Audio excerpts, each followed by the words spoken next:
हर भारत में योजनाएं किस तरह से चलाई जाएं, हमारे किसान भाइयों को ज़्यादा से ज़्यादा लाभ कैसे मिले, इसके लिए हमने आज का अंक सजाया है और हमारे स्टूडियो में आमंत्रित हैं डॉक्टर विजय अग्रवाल, उप संचालक उद्यानिकी एवं खाद्य प्रसंस्करण विभाग भोपाल से। बहुत बहुत स्वागत है डॉक्टर साहब हमारे स्टूडियो में। नमस्कार डॉक्टर साहब, जिस तरह हम देख रहे हैं कि कोरोना महामारी के कारण हमारे कई किसान भाई वापस अपने घर आ गए हैं, अपनी ज़मीन में लौट आए हैं और वो फिर अब काम करना शुरू कर रहे हैं, आत्मनिर्भर बनना चाहते हैं और हमारी सरकार भी उनके साथ बिल्कुल कदम से कदम मिलाकर चल रही है। तो आप हमें इसके बारे में जानकारी दीजिए हमारे किसान भाइयों को। जैसा कि हम अपने किसान भाइयों को कह दें कि ये लाइव फ़ोन इन कार्यक्रम है, आप हमें फ़ोन कर सकते हैं, तो आप हमसे बात करें। तो हमारे जो किसान भाई हैं, डॉक्टर साहब बताइए कि कृषि एवं उद्यानिकी आधारित अधोसंरचना है वो क्या है? ये फार्म गेट की जो बात चल रही है इसकी क्या भूमिका है, इसके बारे में हमारे किसान भाइयों को जानकारी दीजिए। नहीं, ये बहुत अच्छी बात बताइए। एक्चुअली में हमारे किसान भाइयों को समझना होगा कि जो हमारी उद्यानिकी फसलें हैं इनकी एक सीमित अवस्था होती है, इनकी सीमित लाइफ होती है। इसको भंडारण करने का कम समय तक भंडारित करके रख सकते हैं और जो हम उत्पादन कर रहे हैं शीघ्र अतिशीघ्र जो हमारा ग्राहक है, किसानों का जो हमारा यूज़र है, उस तक इसको पहुंचना बहुत ज़रूरी है।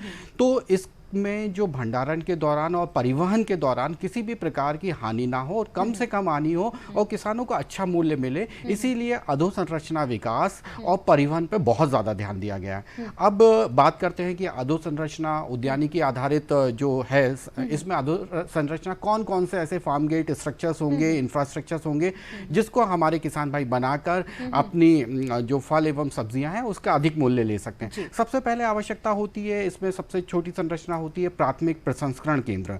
यानी अपने को जहां पर अपना खेत है उसके नज़दीक में हम इस प्रकार के प्राथमिक प्रसंस्करण की इकाई स्थापित करें। प्राथमिक प्रसंस्करण में क्या होता है कि जो हमारे फल और सब्जियां हैं उनको अच्छे से साफ करने की व्यवस्था होती है, धुलाई की व्यवस्था होती है, अगर उसके डंठल निकालना है उसको निकालने की व्यवस्था होती है। तो इस प्रकार के जो संरचनाएं होती हैं इनको हम बना सकते हैं।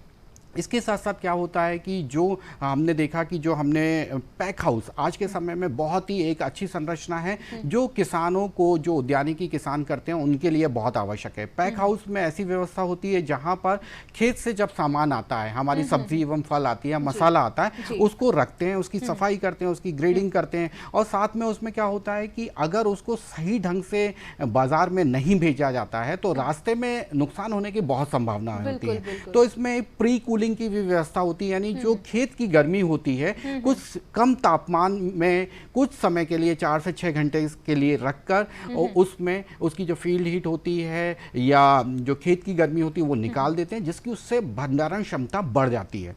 हमारे किसान भाइयों ने सुना होगा कि बहुत सारी फसलें ऐसी होती है कि हमने खेत से निकाला लेकिन आज बाजार में उसका रेट नहीं है या बाजार में हम बेच नहीं पा रहे हैं, तो उसमें कोल्ड स्टोरेजेस इसका बहुत महत्वपूर्ण योगदान होता है। जैसे संतरा आया हमारा और संतरे को अभी हमें बाजार में जा नहीं रहा, जैसे लॉकडाउन के दौरान हुआ था, तो हमारे किसान भाई उसको ऐसी ठंडे वातावरण में भंडारण कर लें जिससे उसको कुछ दिन तक रखा जा सके या कुछ महीनों तक भी। तो इस तरह की एक संरचना होती है। कोल्ड रूम होता है जिसमें 3 से लेके 7-8 डिग्री तक तापमान होता है और किसान उसमें कुछ दिन तक उसमें भंडारण कर लेता है। और लंबे समय के भंडारण अगर हमको करना है, महीने 2 महीने या 3 महीने भंडारण करना है, तो उसमें कोल्ड स्टोरेज ऐसी संरचना होती है जिसका प्रयोग हमारे किसान भाई कर सकते हैं। इसके बाद हमने देखा कि हमारे इधर मध्य प्रदेश में प्याज का उत्पादन बहुत होता है। लगभग हम पूरे भारत में दूसरे स्थान पे हैं। साल भर ये यूज भी होती है, साल भर यूज होता है और आने का एक निश्चित समय होता है, 2 या 3 महीने ये लगभग आता है। तो जो प्याज आया तो इसके लिए क्या होता है कि आप किसान भाई जो अपना खेत है घर के पास अगर प्याज भंडारण बना लेते हैं तो 2 से 3 महीने अगर भंडार करके रखते हैं, क्या होता है कि इस तरह की भंडारण की व्यवस्था के अभाव में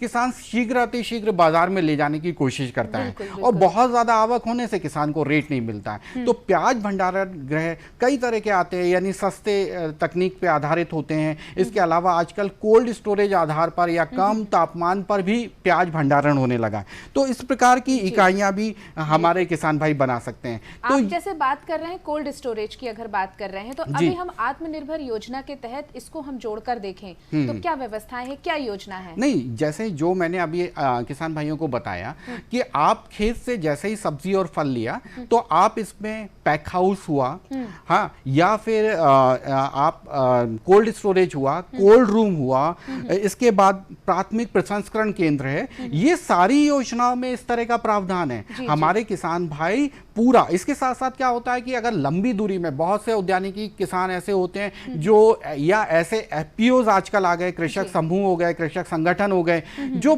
दूरी पर खुद व्यवसाय करते हैं, तो रीफर वैन होती है जिसमें कम तापमान में भी अपन एक जगह से दूसरी जगह में बिना फल एवं सब्जी, बिना खराब किए हुए या खराब हुए फल और सब्जी पहुंच सकते हैं। तो ये सारे योजनाओं के अंतर्गत आते हैं और किसान भाई जरूरत के हिसाब से जैसी ही उसको जरूरत है इस योजनाओं में जो भारत सरकार की और राज्य सरकार की योजना है इसका लाभ लेके अपने खेत पर, अपने गांव में इस तरह की योजनाएं बढ़ा सकते हैं। बिल्कुल बिल्कुल, और उसको वहीं पर बहुत अच्छे दामों में हम अपनी फसल का उत्पादन ले सकते हैं और पैसा भी ले सकते हैं।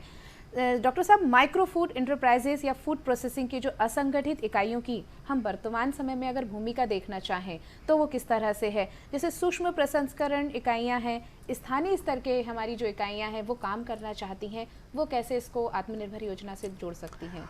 हाँ, आत्मनिर्भर योजना में ये वाली बात आई है कि जो सूक्ष्म खाद्य प्रसंस्करण इकाइयां हैं उनको कैसे, उनके लिए क्या होना चाहिए। क्या होता है कि आज के समय में जो भी चीज़ें होती हैं, एक कंज्यूमर होता है, उपभोक्ता होती है, उसकी एक पसंद होती है। और आज के समय में हर उपभोक्ता, यानी आज आप देखेंगे बच्चे भी होंगे तो बोलेंगे कि ये कौन सा ब्रांड है, ये सही है, इसको सर्टिफिकेट मिला है कि नहीं है, इसमें कुछ ऐसी गड़बड़ी तो नहीं है कि खाने से नुकसान हो, एक भरोसे वाली बात आती है।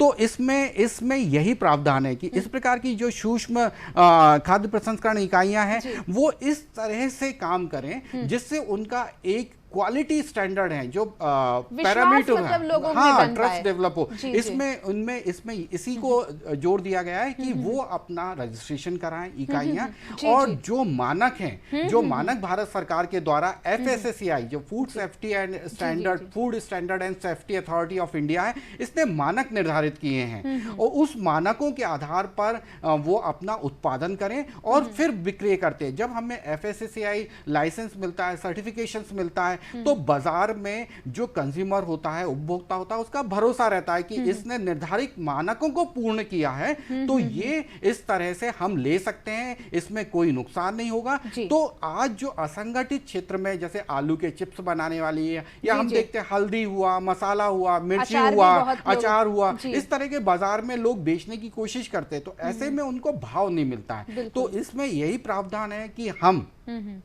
इन चीज़ों का जो हमारे मानक हैं उसका पालन करें और इस जो अपना क्षेत्र है उसको विकसित करें। तो इसमें एक्सपांशन कर सकते हैं, मानकों को हम ले सकते हैं, और इस हिसाब से अगर बिजनेस करता है तो हमारे जो ग्रामीण क्षेत्र में कुटीर उद्योग हैं, निश्चित रूप से ऐसे किसान भाइयों को, ग्रामीण नवयुवकों को इस योजना का लाभ मिल सकता है। मतलब तो स्थानीय स्तर से वो एक बहुत अच्छा व्यवसाय कर सकते हैं घर से, लघु कुटीर उद्योग के माध्यम से। क्लस्टर आधारित खेती की अगर हम पहचान की बात करें, और एक शब्द उपयोग किया जाता है वोकल फॉर लोकल, जैसे स्थानीय स्तर की जो पहचान होती है वो बहुत आगे तक जाती है, जैसे कि चंदेरी की साड़ी, जी जी, बिल्कुल बिल्कुल। तो प्रधानमंत्री जी ने भी इस बात पे कहा ही है। तो जो हमें अपने स्थानीय स्तर की जो पहचान है उसे हम विश्व स्तर तक और अपने व्यवसाय में कैसे उसको, देखिए ये तो बहुत अच्छी आपने बात बोली है कि वोकल फॉर लोकल। हम लोग बहुत कुछ अच्छा पैदा कर रहे हैं, बहुत अच्छा उत्पादन कर रहे हैं मध्य प्रदेश में, लेकिन एक पहचान कहीं ना कहीं वो उभर के नहीं आ पा रही है, जो कि नागपुरी संतरा को मिली हुई है, या फिर इलाहाबाद के,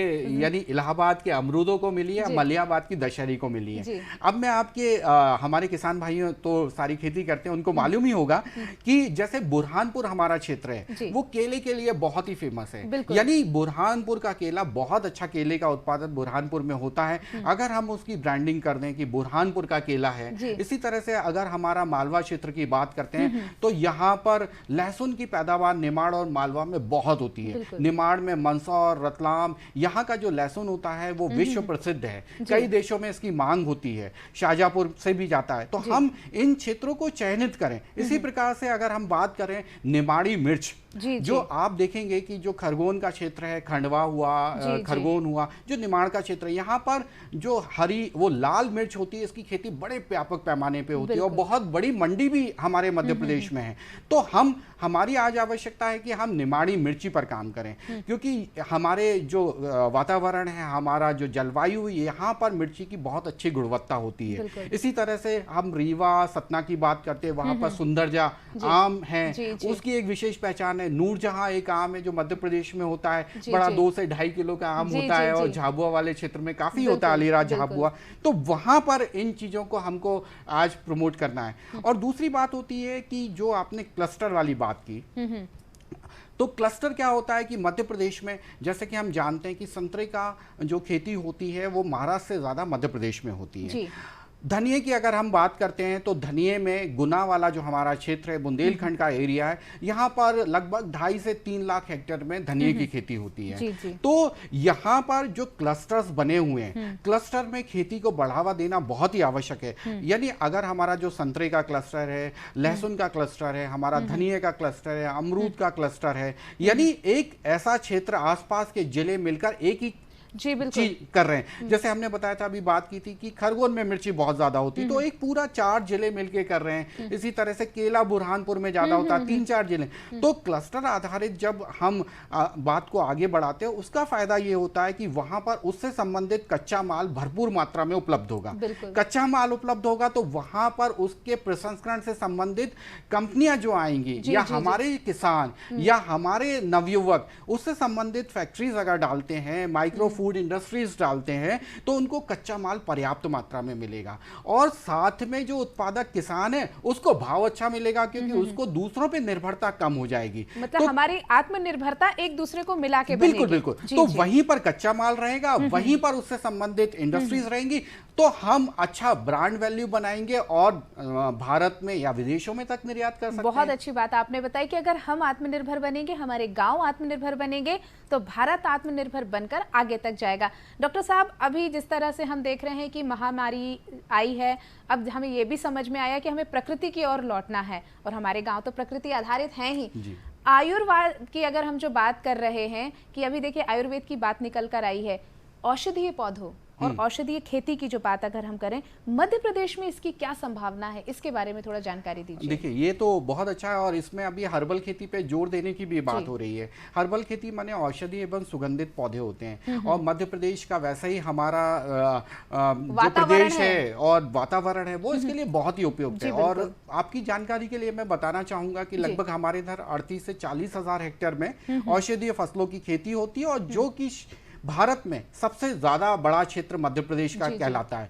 और मध्य प्रदेश में आप देखेंगे कि जो हमारा निमाड़ वाला क्षेत्र है और जो गुजरात से लगा हुआ नीमच वाला क्षेत्र है, मंदसौर है, यहाँ पर अश्वगंधा जैसी जो होती है, सबसे बड़ी मंडी भी हमारे भारत की जो मध्य प्रदेश में ही कहलाती है। तो यहाँ पर अश्वगंधा बहुत होता है। इसके बाद आप देखते हैं कि इसबगोल का पिछले कुछ सालों से काफी ज्यादा उपयोग होने लगा है, तो इसबगोल की खेती हमारे इधर बहुत हो रही है, भी बहुत ज्यादा भी काफी हो रही है। तो इसके साथ साथ आप देखेंगे कि पत्थर चूर जैसे कोलियस बोलते हैं, उसकी खेती बहुत हो रही है। शतावर, गुड़मार, गिलोय, ये सारी चीजें हमारे मध्य प्रदेश में बहुत बड़े पैमाने पे होती है। और इसका कारण ये भी है कि यहाँ पर कुछ संगठित क्षेत्र हैं जहां पर इसके लिए प्रॉपर मार्केटिंग की भी व्यवस्था है, लेकिन इसमें वर्तमान में बहुत अधिक संभावनाएं भी हैं कि बहुत सारी चीजें अभी हमने छोड़ रखी हैं। बहुत सारे हमारे जिले जैसे शिवपुरी की अगर हम बात करते हैं, भुंड मुरैना की बात करते हैं, वहां पर अभी जंगलों में बहुत सारी सफेद मूसली हुआ,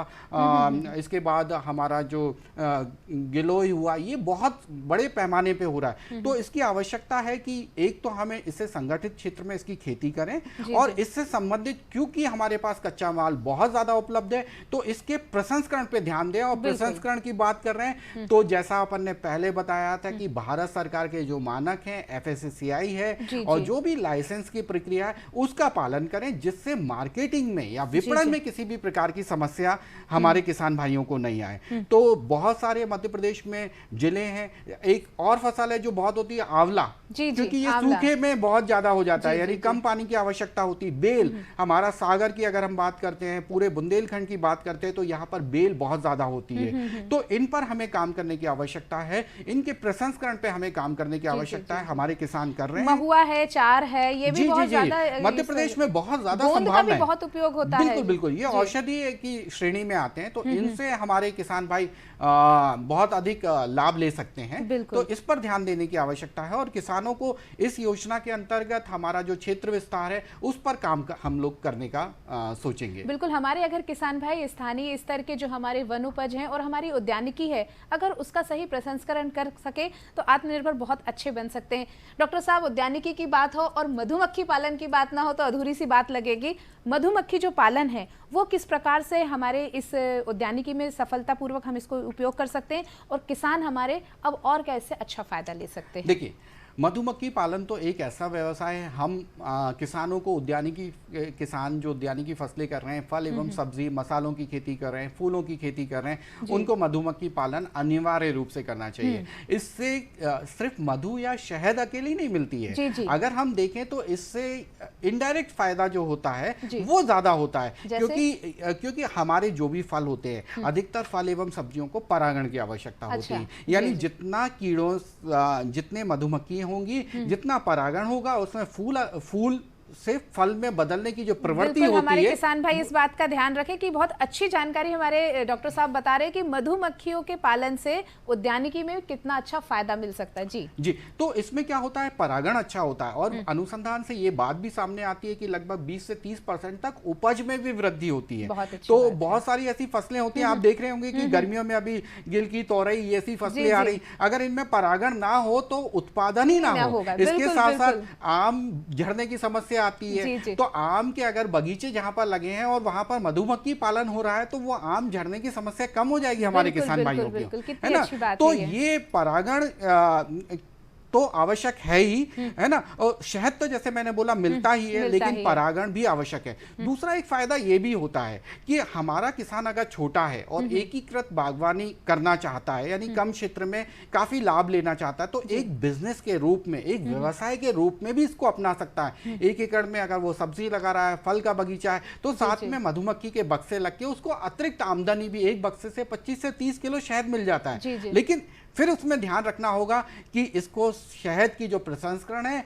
वो सही ढंग से करे, अपनी एक ब्रांड वैल्यू, एक पहचान बनाए, है ना, और उसकी फिर मार्केटिंग करे, जिससे जो शहद है उसका भी लाभ मिले और जो हमने उद्यानिकी फसलें लगा रखी है उसका भी लाभ मिले। तो ये एक अच्छा व्यवसाय है और कम जमीन वाले भी कर सकते हैं, बिना जमीन वाले कर सकते हैं और बड़े किसान भी कर सकते हैं ये। और जो रोजगार करना चाहते हैं, जो अभी प्रदेश में आए हैं, बहुत सारे ऐसे लोग हैं जो व्यवसाय करना चाहते हैं, इससे संबंधित उद्योग भी लगा सकते हैं। तो हम आपसे तो बहुत सारी बातें करना चाहते थे, लेकिन चलते चलते आप क्या हमारे किसान भाइयों को सलाह देना चाहते हैं? किसान भाइयों, मैं ये सलाह देना चाहता हूँ कि अभी बहुत ही अच्छा उद्यानिकी का समय है, मानसून आने वाला है, तो अपने खेत में आप तैयारी कर लें और बगीचा लगाने के लिए पेड़ पौधों की व्यवस्था कर लें। जो भी आप फलदार पौधे जैसे संतरा लगा सकते हैं, अमरूद लगा सकते हैं, हमारे क्षेत्र में बहुत अच्छा होता है, नींबू अच्छा होता है हमारे प्रदेश में, आम अच्छा होता है। तो अच्छे ग्राफ्टेड पौधे, अच्छी जगहों से आप ग्राफ्टेड पौधे ले लें।